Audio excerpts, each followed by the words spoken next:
Well, hi again, everyone. I am your host, Michael Hingson, and you are here listening to or watching or both Unstoppable Mindset. Today, our guest is a person of many talents, and I think you're going to be as amazed about her as I am. Shabnam Asthana is a person who has been involved in, well, she was a teacher for a while. She's been very heavily involved in a variety of things at the corporate level. She started her own marketing firm in 2005. And I don't know what all. My gosh, she's got so many things, it's really hard to keep up. But I'm sure she's going to tell us all about it. And I am looking forward to that. And I really appreciate all of you being here with us. So, Shabnam, I want to welcome you to Unstoppable Mindset and thank you for being here. Thank you, Michael. Truly wonderful to be with you. And thank you for that amazing introduction. You make me feel as if I've worn a professional cape of so many accolades and so many things. It's wonderful to be here with you, Michael.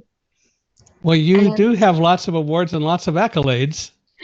Oh, that's just one part of the journey. The true reward is in the work that I do, the stories that I shape, the narratives that spring in. That is the true reward. And of course, accolades are always welcome, and they are a way of encouragement, which do ensure that, yes, I continue doing the good work. Well, why don't we start back at the beginning, which is always fun to do. Why don't you tell us about the early Shabnam growing up? Okay, that's something which is very close to my heart. I was born in India in a small city called Bokaro Steel City. It was a steel city, it was an industrial town. And we were a very close-knit community. And we had lots of, interaction with people. I came from a background where both my parents, my mother and my father, were working. And at that point of time, a working woman was sort of seen as a novelty, not something. I'm talking way, way back. And now the people will also guess my age, I guess, because it's pretty way back. And that was the time when India was still developing and women were still not seen as the working class, especially in senior corporate positions. And my mother was a senior officer in the steel plant. So that set my aspirations and ambitions very high. And I wanted to emulate her. I wanted to be someone who was working. Now, what I would do, I was not very sure of. But yes, I wanted to be working. And then later on, both my sisters were also working, my older siblings. And of course, that set the tone for me to also hop into the professional shoes and, chart out a career path for myself. So What did you do as far as schooling? Did you go to college? Yes, I went to the local school there, which was an English medium good school called the St. Xavier School. And that was something which really groomed me for the future. That set the foundations for my career. And after that, I did my schooling in my college, in the capital city of India, which is Delhi. And then on, I moved to a place which is close to Mumbai, which is Pune. And I continued my education there. And of course, my career started in Pune. That is when I got into academics and then henceforth. So when you were in college and as you were coming out of it, what did you want to do with your life? What was your plan, or did you have one? Yes, I did have one. Like I said, I was always good in communications, and people used to tell me that you are a good communicator. I used to win all the debates. I used to win elocution competitions. And I said, well, yes, communication does seem to be my forte. So why don't I build on that? And then I saw my father. He was in the public relations industry. And I somehow, at the back of my mind, I said, yes, that is something I would surely want to do. So why not try my hand at PR? And that's how the seeds of my career was planted in my mind. And then it developed thereon. But you started out in education and in teaching. I Why did you do did that? because, yes, that's very interesting. I'll tell you. I wanted to start my career in PR, but I was in a place which was a small city, and it was a place called Jamshedpur before I moved on to Pune. And there, the career scope was very limited. We didn't Mm. have women in the PR. In fact, it was unheard of. So the best thing or the easiest thing that a woman could do was to hop on the bandwagon of academics. And not saying that it was something, that was not looked up to. But yes, I did enjoy my role as a school teacher. That was my first job in Jamshedpur, it was again a steel city in India. And I became a high school teacher. I quite enjoyed it because that was also communication. It was the way you communicated with your students and, sort of got them interested in what they were learning. So that was again a stepping stone. And it was the area of communications which expanded later on. Yes. So, how long did you stay in teaching? I was there for about 2 years in Jamshedpur, and then I moved on to Pune. And guess what? The next opportunity I got was as a lecturer in the National Defense Academy. That was a place where the future generals were being groomed. And I was a civilian who I was the only civilian probably who got into the teaching profession there. And there I spent a good 4 years, truly memorable, worth remembering, recounting. There were so many incidents, and I loved teaching. That was something which I did at the National Defense Academy too. Although that was at a higher level, it was very different from the school teaching which I had done. This was more, on a national level where you had to be more, and there was a lot of discipline which came in because it was the future, army personnel, navy personnel. So all that, there was a lot of discipline that came in, and that groomed me better. I understood what the world of discipline meant in the true sense because I lived it. Right. What How did you discover the job at the Defense Academy, though? That's certainly a whole lot different than teaching high school students, or maybe Yeah. not. Um, it is a whole lot intimidating, let me tell you that. It's very intimidating to walk into a room full of, future generals, army people. You don't know who you are, I mean, who they are, and you sort of get very intimidated by the aura is very, very intimidating. How So did you I had to discover that be. job? Yes, that was done. We in India we have something which is called the employment exchange. So you register there and you give your you list down your qualifications and whatever you are planning to do, and they invite you for certain vacancies. So one fine day, I was just sitting and having my lunch at home when I received a letter, and the letter was an interview call for the National Defense Academy. I literally jumped out of my skin because I was a school teacher.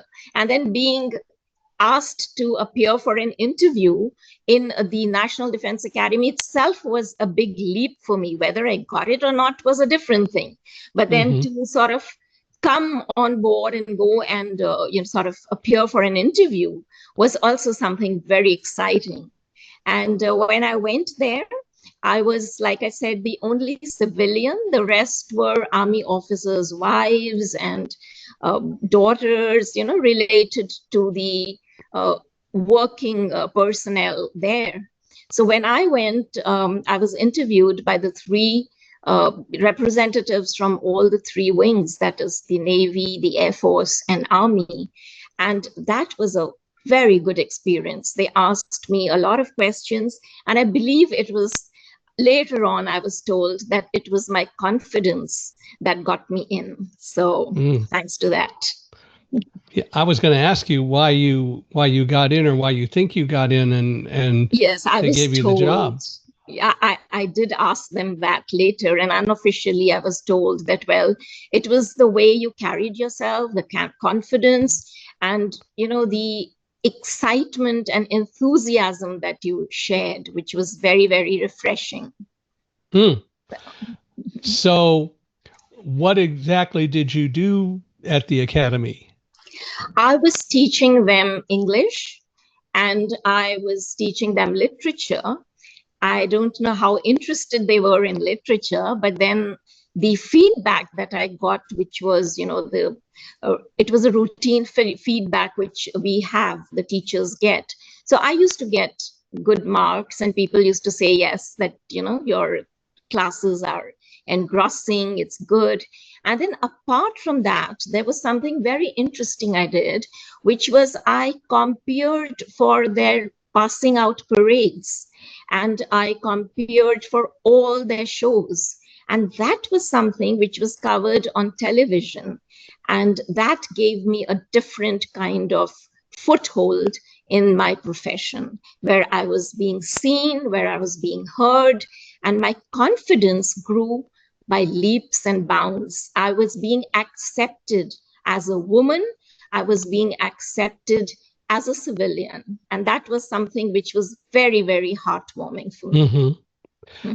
And I would assume very difficult to achieve. I think so. I do. Yes. In retrospect, yes. So you did that for roughly 4 years. Yes. And why did you leave that? What was your thought about that? Okay. I would have gone on. It was such a glorious part of my career. But, change, they say, is constant. And that is something which happened. I was comparing for a passing out parade when the chairman of a corporate company, which was doing rather well, heard me. And he was impressed by my communication, my speaking abilities, the way I was presenting things. And he offered me a job. And he said, why don't you come and join my office and come in as a PR person for my company? And that's exactly, I was actually, not very sure whether I wanted to leave this an industry and career where I was already established, where people knew me, and just hop onto the corporate world. But if you remember, that was my ambition. That was what I had always wanted at the start. So the moment it came, it almost felt as if it fell into my laps. And I said, why don't I do that? Yes, and this is a good opportunity, and I must take it up. I spoke to my family, and they too felt that it was a good stepping stone to move on. And so I accepted it, and that was my entry into the world of PR in the corporate world. So what year was that? This was way back on. Now you are prompting me to give away my age, which is like ancient. I'd be a fossil. Okay, yes, this was way back in the 90s. Okay, So, and that was kind of what I was curious about. So at that time, um, industry was a little bit more stable than it was later on, true. but still, you did it, and so you stepped into that goal, into that role, and so you became part of the PR world, which is, as you said, what you wanted to do initially anyway. So Yes. so how long did you stay at that company? I stayed there for about 4 years. And then the chairman of the company passed away.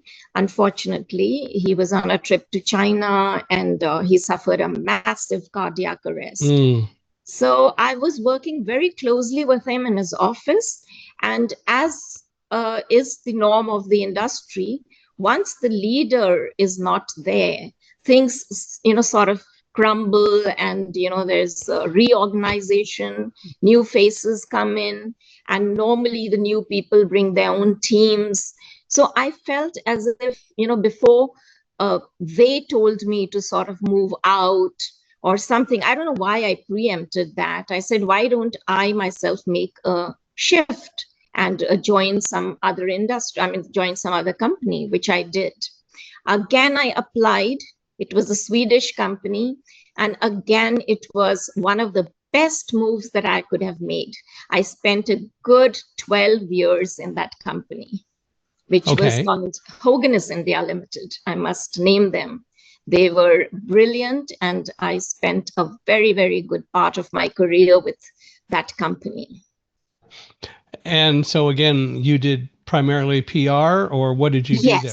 It was PR, and it was handling the chairman and managing director's office. So the entire communication was handled through me, the internal as well as the external communication.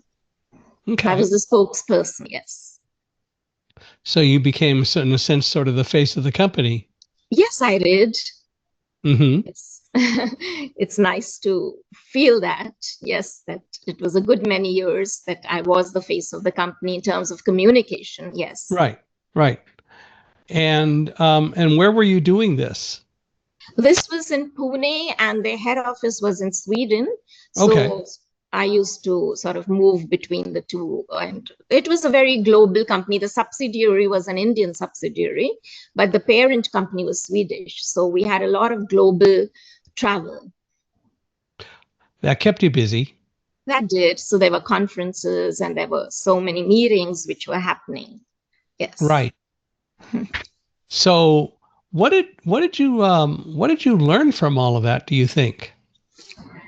It was a very humbling experience, more than the excitement. I was armed with a lot of excitement, because that would have been one of my first trips outside India.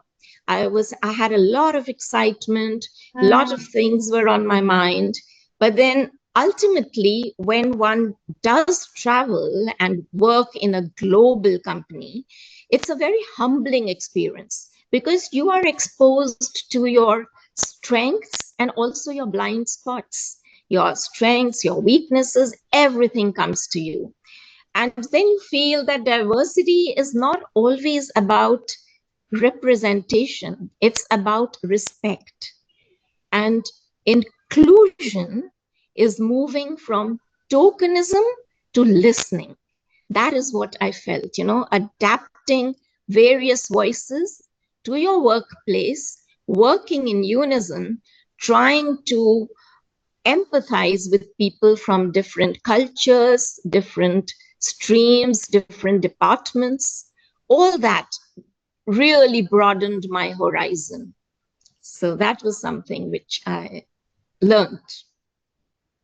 So what was the culture like in terms of, since you were at a global company, as it were, how was it different when you were dealing with Sweden as opposed to when you were dealing with India? In India, we don't have diversity as a choice.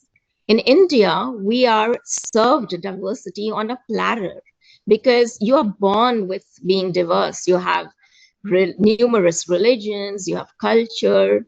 So we are adaptable people in that sense. But strangely enough, it's a paradox if I would tell you that inclusion is still a work in progress. Inclusion isn't automatic. It doesn't come to you like that. You have to work for it. Now there is a big change, but I'm talking of the days way back in the 90s when women in boardrooms were a novelty. So sometimes it was just purely for ornamental value, sad to say that. But gradually you had to open up, you had to open the doors, and you had to say, look, we are here for a reason. And please listen to our voices too. And that's how I started sort of I remember once when I was moving in India, I mean, not in Sweden, but once when I was in India and I was in a strategic board meeting, I was the only woman in the room. And the people were sort of, I could sense the expressions. People were curious, people were dismissing, people were sort of, not sort of prepared to take or listen to me. That was a little bit of a setback. But then gradually, when I started moving abroad and I started seeing more women, and then gradually, when I was moving, so were the others. And they too saw the kind of change that was happening. And so it was pretty difficult in India initially, if I were to be very honest. Sweden was more inclusive. I could see a lot of women in the workforce. And gradually, since we were sort of interacting with each other, we absorbed each other's cultures and values. And the company became very, very inclusive. So it was a pleasure to work there. Mm, okay. So in a sense, there are parts of Sweden that made you happier than what you were at least initially experiencing in India. Absolutely, absolutely. And I have no hesitation in saying that because they were welcoming. They were welcoming, and the not necessarily my company, but any company in India, the representation of women, especially in PR, was very, very limited. Now we have evolved and it's a world of difference. And I'm so happy to see that. Hmm. Mhm. How about you may or may not have a lot of expertise in this, but how about if we're going to talk about inclusion and so on, people with disabilities, both in India and in Sweden and so on? And again, I don't know whether you really had much experience or exposure to that. I do. I did have my share of exposure, maybe not extensive, but yes, I do. I remember there's this one incident I'd like to talk to you about. It was in Paris. I was in a conference and there was a deaf girl in the conference room. I could see people making presentations and knowing fully well because we had the list of participants and we had their intros, their introductions with us. My team, and of course, I headed that team, we made a special endeavor to include sign in our presentation. And she was so happy because she Mhm. said, she came to me and she expressed to me that although I have participated so many times in meetings and especially corporate meetings, I am so happy to see it was the first time that I felt I was seen and I was not just a presence. So she was very happy with the kind of, you know, preparation that we did for her, especially. So I Mhm. believe it's very nice if people learn to respect each other and learn to believe that not everybody is similar. You may have so many strengths which I don't have. I do not see any physical disability as a handicap. I'm very, very sure about that. I do not see anybody who appears different or who doesn't have the same listening capacity, hearing capacity to be different from me. They have their own strengths.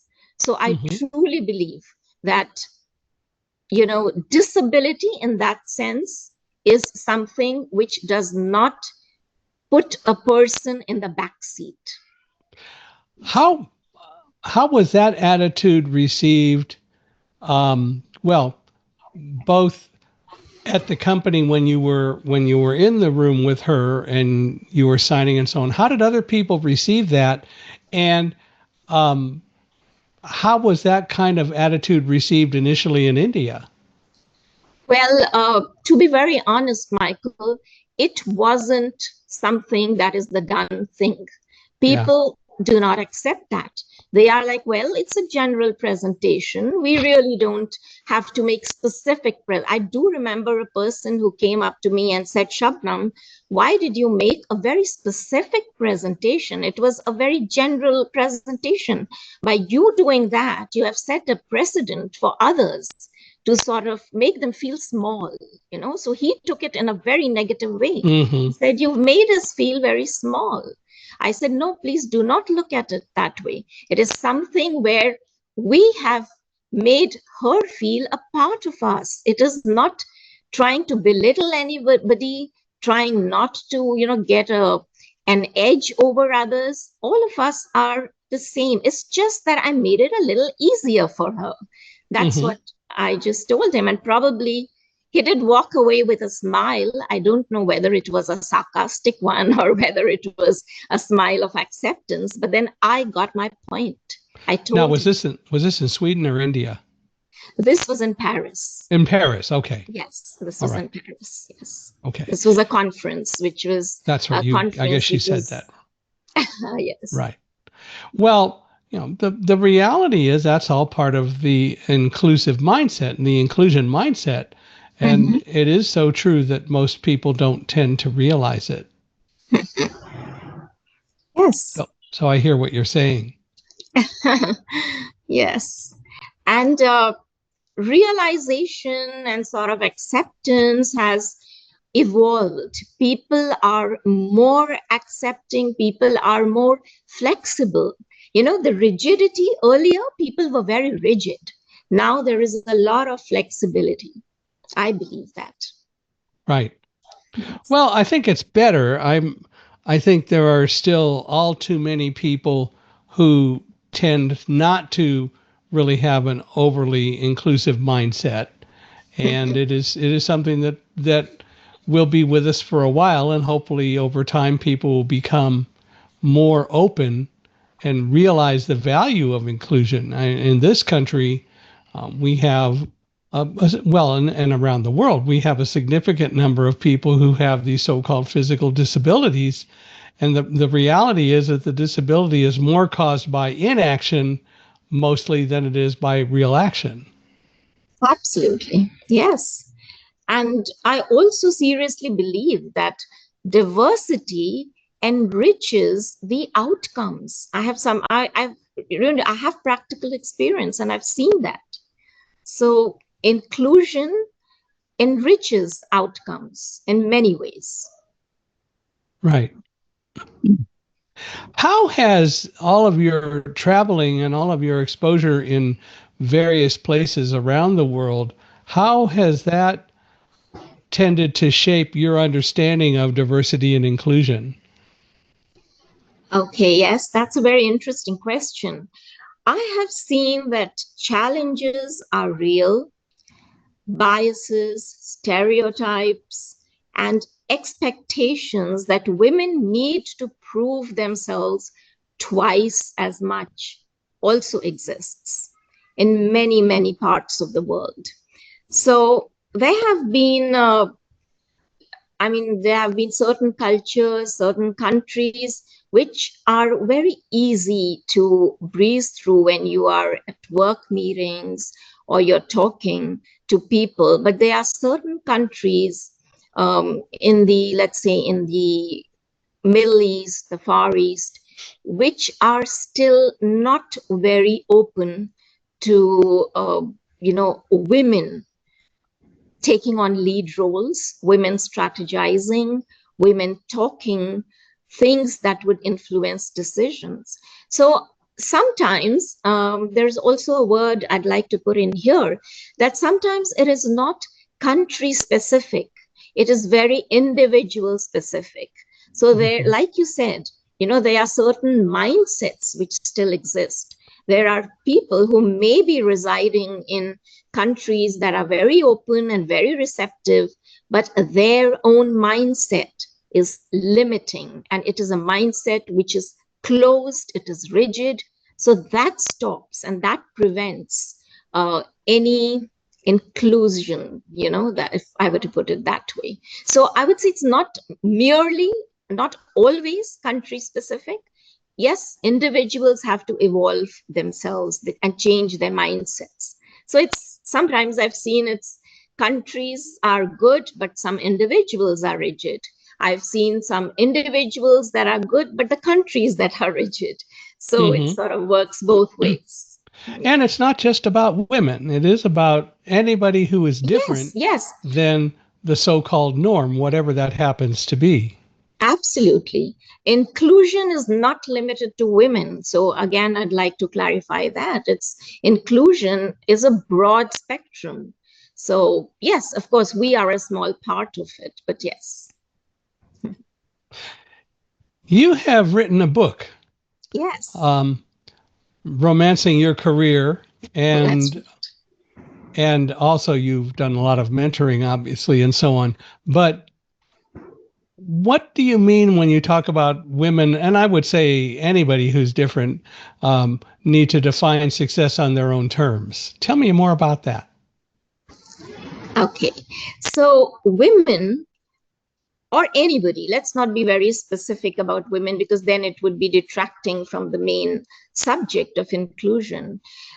Anybody who wants to be heard has to believe in one thing, that silence is not the answer. Courage is. So you have to move from silence to courage. Try and portray your point of view. Speak to people. If they listen to you, good enough. If they don't, it's not as if the doors are closed. If the doors are closed, you can surely open a window for yourself, and it works. So just being silent or being very subdued or being very, sad that your point of view, or being upset for that matter, that your point of view is not being listened to, is not the answer. You have to show courage. You have to do your homework right. Remember that value is something that takes anybody places. It's not about being a woman, it's not about being any nationality, any ethnicity. It's just that you have to carry value in whatever you are trying to bring to the table. Once people see value, they will forget whether you are of XYZ nationality, or you're an Indian, or you are of any other, any other gender, if I may say that. So it's the value that a person should work towards. Everybody should work towards bringing value to the table. That is what will get you noticed, and that is what will see you going places. Hmm. Did I? Yes. Did Yeah, I answer well, your question? it Yes. it did, and again, I think one of the important things is that, from my standpoint, and I keep pushing it, but it's there, is that it also is the same for so-called disabilities. One of the things that I maintain is that everybody on the planet has a disability, and the disability for most people is that you depend on light in order to function. And when Absolutely. suddenly light disappears, Mhm. you have a big problem unless you have a way to get light back on demand. But Yes. we're not ready to accept that as a as a race yet. So Yes. people think that's cute, but they're not ready to accept it. It doesn't change the fact that it's really there. But the fact of the matter is that people do have to speak up for themselves, and there are ways to do that, and there are ways not to do that. It isn't a matter of being obnoxious and demanding, um, but it is all about, as you expressed it earlier, um, being confident and showing that confidence and showing your knowledge and showing what you bring to the table. Absolutely. Well, So, you've been involved in PR for a long time, and I'm sure that you would agree one of the main tools that people in the public relations world and elsewhere have to offer is storytelling. I believe the best salespeople are people who can tell stories and can help relate. But my question would be to ask you, how can storytelling bridge communities and bring people together? Storytelling is a very, very strong element of PR. Storytelling humanizes everything. It brings in a lot of connection. So people connect automatically if your storytelling is good. So, like I keep telling all my juniors as well, or new interns who join in, corporate fact sheets can be informative. They can give you facts, but storytelling will transform everything. So you move from information to transformation. Storytelling is the human angle to everything. All of us love a human angle. For example, let me tell you, I was in a meeting which was quite a few years ago, and the CEO of the company was telling me they've done a lot of work in corporate social responsibility. So he wanted to tell me about all the expenditure that they've done. They've uplifted so many schools, they've done so much, they've spent so much on education, they've spent so much on water, on sanitation, and so many other things, which has improved the lives of the citizens there. I told him, could you tell me one story of one life that has been affected?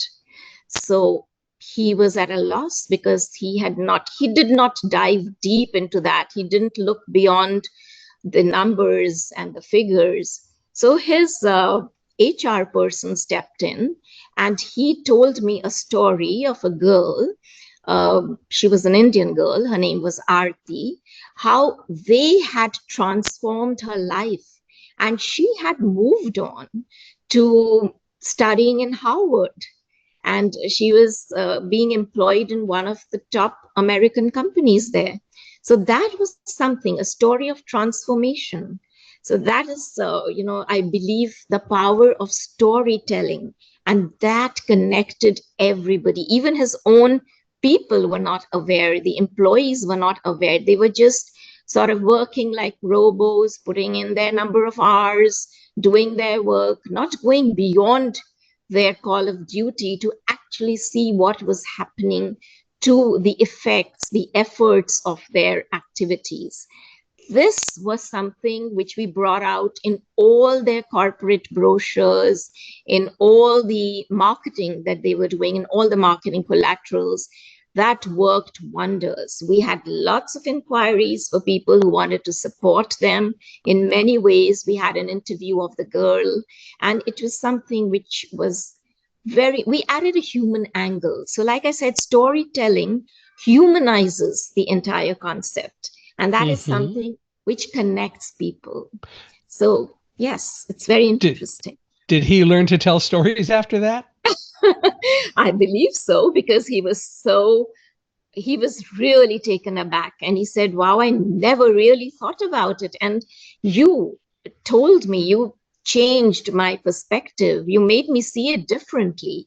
And if I were to say, we got a good retainership after that, because he was very happy and my contract was renewed.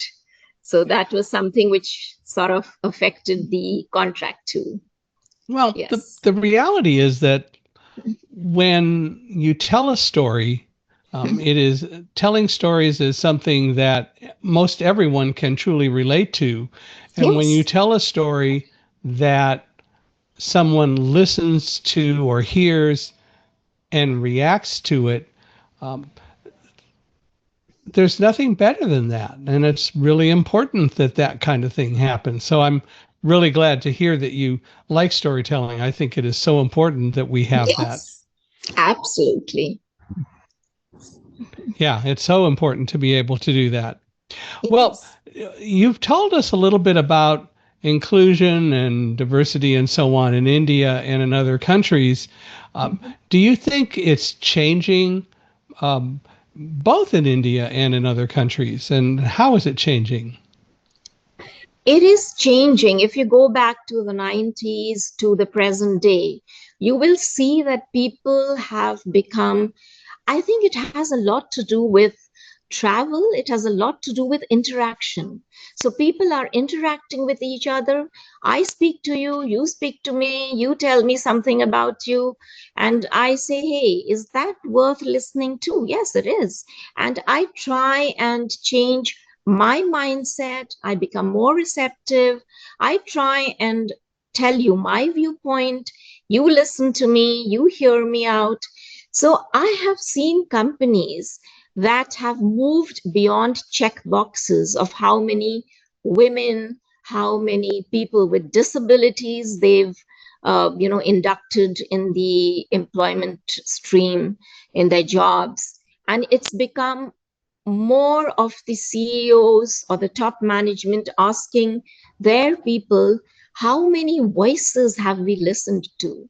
How many decisions have been made by these people whom we have taken in? How have we evolved as a company? So that has made me see in boardrooms, in various meetings, that the top management is also very aware of what kind of decisions, what policies are being framed with people as a diverse group. And it's not funneled or restricted to just the top few. It trickles down and it goes to the people they've hired from diverse groups, and it becomes like a voice of the company. So I have seen that changing, and I have seen that diversity sort of is moving more towards the corporate DNA. So it is not a demand anymore. It's not a checkbox. It's more as if it is flowing in naturally and people are more aware of it. So that's what I've seen. It's a mindset, It and is. And and people are starting to adopt that. How is it changing in India? You said that in India there's a lot more diversity, but you said yes, inclusion isn't so much there. yes, it isn't. See, in India, it was globally, I saw that diversion was backed by policies, and there was a certain framework which had a set of rules, it had a set of code of conduct. But in India, it was more based on individual goodwill. So we had people, if the CEO or the top management was pro diversity, it would happen automatically because the ones at the junior level had no choice. They had to naturally comply. But here now in India, it's become more organized, more structured, and people, there are departments now which look into issues of diversity and inclusion, and they try and make the organization work towards that. So there are big companies, there are small companies in India, all are trying to absorb this in the corporate DNA, like I said. So people are conscious, and there are seminars which are happening. People are being spoken to. There is workplace, sensitization that follows. People talk about it, people discuss it. And there is a lot of exchange of dialogue which happens. So people talk, people learn, people adapt. Well, so you you worked for the Swedish company for, you said, like 12 years, and then what did you do? After that, I moved on to start my own company, which was Empowered Solutions. That's my brainchild, and it's a communications PR and communications company.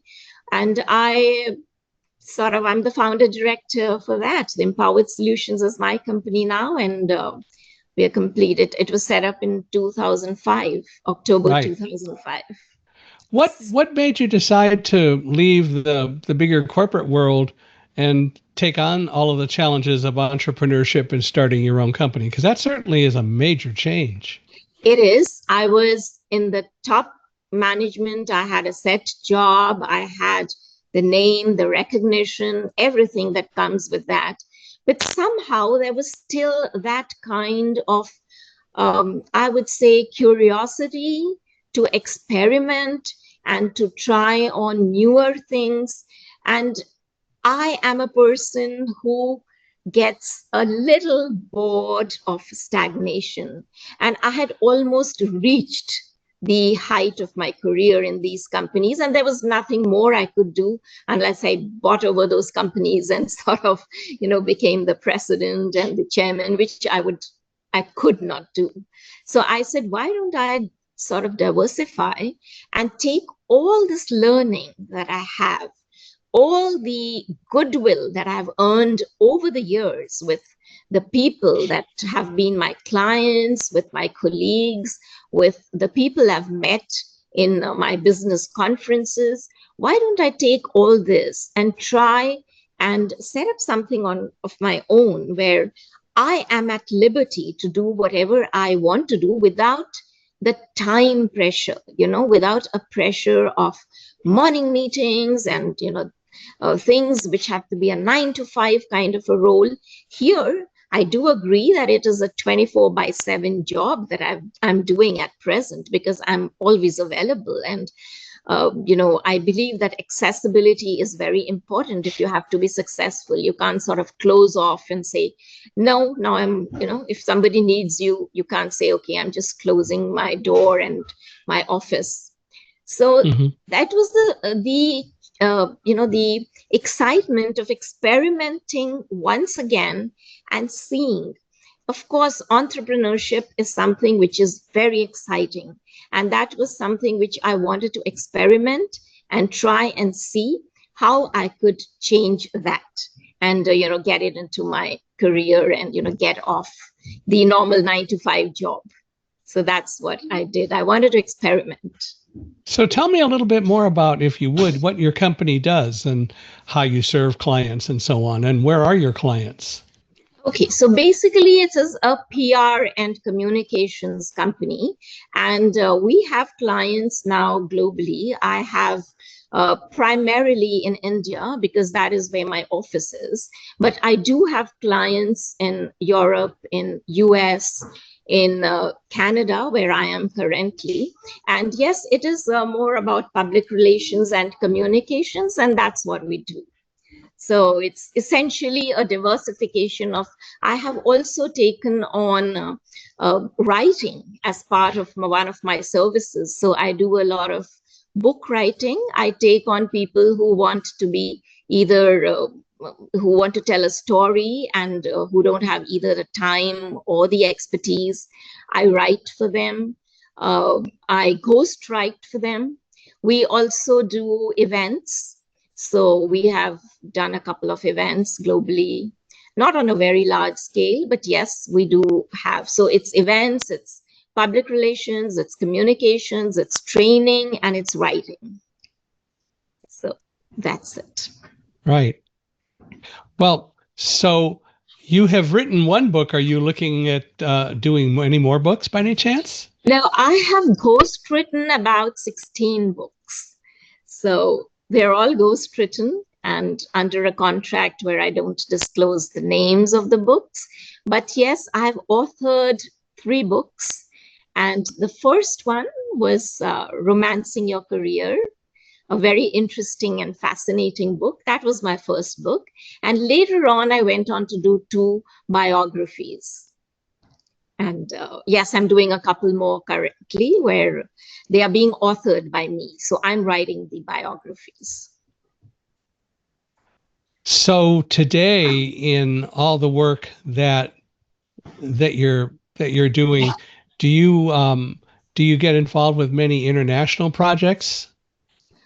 Yes, not many, but yes, we are doing a slow and steady progress there, and I do keep getting a lot of inquiries, and I must say that I have got a couple of inquiries recently which are very interesting, and I'm working on those. Maybe it's a little premature to tell you that, but yes, there is one big project that has come my way, and we're planning to expand from there. Well, so you have experienced a lot of different countries and so on, and India is certainly becoming more of an economic and a world power in terms of what all is happening. Do you think that that the attitudes of India and the way India deals with inclusion and so on is making a difference, and will that continue to happen? Will, Michael, it will, because we are moving out of our country and we have, taken spots in so many other countries. So if we want to be included, it's high time we practice the same.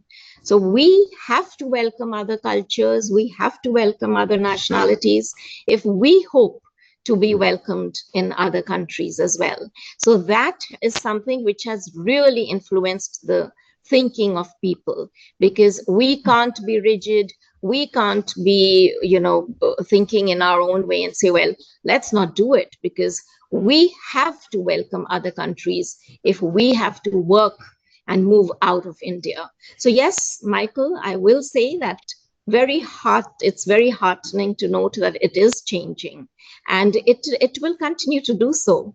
In fact, India is moving from being seen as an outsourced to something which people sort of welcome with open arms. But then, yes, things are changing. There are things which are happening which may limit the movement of people, or it may increase the flow of people. But then, well, we have to adopt, adapt, and move on. Yeah. Well, there's always going to be some of that, which makes sense. Yes. What kind of advice would you give to someone, especially young professionals, women, and others who are different?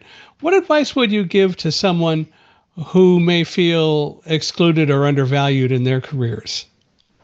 Okay. The best thing that I would like to say is that if you hear a no, don't let it bog you down, because be sure that tomorrow you will hear a better yes. It'll be something that is shaping the way for your future. So you must not let any naysayers or any projects that fail bog you down just because you're a woman or because you're different, or anybody, you know. You have to show your courage, you have to be resilient, and you have to lean on your inner strengths. The best magic, the time tried and tested formula which I would advocate is leaning on your inner strengths. All of us have a lot of strengths, believe you me. We may not know it, but all of us have a lot of strengths. So when you see a situation that is not to your liking, just lean on your inner strengths, take a deep breath, and say, today's no will be a yes tomorrow. And that is the courage that you must move ahead with. Anybody, irrespective of whether you are a woman or you are any person who is stepping into the corporate world. Just value yourself, always be confident, wear the confidence, and that's the best accessory that you would have. How would you define unstoppable mindset? Unstoppable mindset is not something which is uh, something which rises beyond limitations. And by limitations, I don't mean only individual limitations. It may be the limitations of the other people. Let that not define your limitation. Your The term unstoppable to me is a term which shows resilience. It shows something where you can fumble. It's very natural to fumble, to stumble, to fall down, to face challenges, to face, you know, rejections. It's very normal.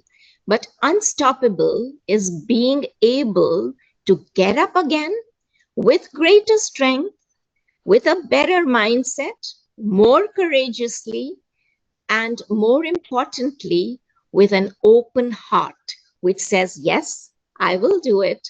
You cannot say, you cannot, sort of put me down in any way. My courage is there, my inner strength is there. I am unstoppable in that sense. I think the most important thing that you just said is that you have to do it with an open heart. I think everyone should Yes, do that. yes, You may learn that your idea may not be the best solution, and it oh, might be the best solution, but you won't know that until you truly have an open heart and an open mind. truly, yes, absolutely. An open heart, I would say, is really, really key. It's very, very important. What keeps you motivated as you continue to advocate for diversity and inclusion and equity and so on? What keeps me motivated, Michael, are many things, but then if I could just zero down on a couple of them, I would say that what keeps me motivated is the trust that people had in me, and to give me certain jobs, roles, the trust that they had to sort of say, okay, you can do it. And then I did it. And the people, what keeps me motivated is something also very nice, which somebody came up to me at a recent conference in Germany, and they said, the reason why I didn't give up is because of you. That is me, because I motivated them to do something, and that was sheer motivation for me. I Mm-hmm. was like, okay, if I can motivate you, I too can stay motivated for a long, long time to come. And that's something which I do. I try to inspire, and I try to inspire myself as well in the process. Well, if you could leave everyone who is involved in hearing this podcast and so on today, if you could leave them with one powerful message about embracing diversity and so on, what would that message be? Well, that message would be that whatever is happening today, if you feel that there is even a little bit of acceptability, that is because somebody else has worked towards it. So now it is your chance to give it back to society, to keep working, to keep opening doors for people for a better tomorrow, for a more inclusive tomorrow. And diversity doesn't, and inclusivity doesn't happen overnight. You have to work towards it. It's a whole process, and you have to work towards it relentlessly. Continue working. Somebody else has worked, they have pushed you forward, they have done a whole lot of things. Now it's your turn to do your bit and ensure that the people who are coming after you come to a better tomorrow, a more inclusive tomorrow. It also, by definition, means that we need to learn how to work with each other and support Yes, and help each other. of course. And empathy is the key. Right. Empathy, sensitivity, all that. So, if people would like to reach out to you, maybe use your company services or talk with you, how can they do that? They could contact me. They can write to me at my email ID, which is Shabnam, Shabnan, at Empowered Solutions, my company name, EMPOWEREDSOLUTIONS That's my name. The emails will reach me. That's uh, an inbox which I'm monitoring myself. And be sure that you will receive a reply. I'd love to hear from people, and I love to communicate. I love to write back. So very welcome. And I would ask, just sort of on principle, if anyone reaches out to Shabnam, um, who has heard this podcast, please mention that, just so that she knows where you discovered her. And Sure, I yes. think that would be a good thing to do. Well, I want to thank you for being here. I think this has been absolutely wonderful. I think we've learned a lot. I have, and I value the insights that you bring. So I hope that other people will take those same insights away. There's a lot to learn here, and there's a lot to gain from this. So I want to thank you again for being here, and maybe we'll have to do this again in the future. I'd love to do that. And Michael, I'd like to thank you for hosting this wonderful, wonderful show. I have seen your episodes, they are brilliant. And it's really nice. I was so looking forward to this. It's been an absolute pleasure to interact with you. And I hope that we'll be doing more of this in the near future. Well, we'll have to explore that. And I want to thank all of you who are out there watching and listening. I want to thank you for being here. We appreciate you very much. Wherever you're listening or watching, please give us a 5-star review. We value that very highly. We really would appreciate you saying good things about us. A 5-star review is always a wonderful thing. I'd like to hear from you as well. I'd like to hear what your thoughts are about this podcast. Feel free to email me at Michael, Michaelhi, at accessibe, accessibe.com. Love to hear from you. Love to hear your thoughts. We value them, and we take all the comments that we get from people very much to heart. So we appreciate you doing that. And if you know anyone else who ought to be a guest on our podcast, who you think ought to be a guest, let us know. Introduce us. Shabnam, that's also true for you. Please, if you know anyone who ought to be a guest, we'd love to meet people and have them come on the podcast and also help us show how we're all more unstoppable than we think we are or we thought we were. So once again, though, I want to thank you for being here, Shabnam. This has been wonderful. Thank you very much. Thank you, Michael. Thank you to all the listeners.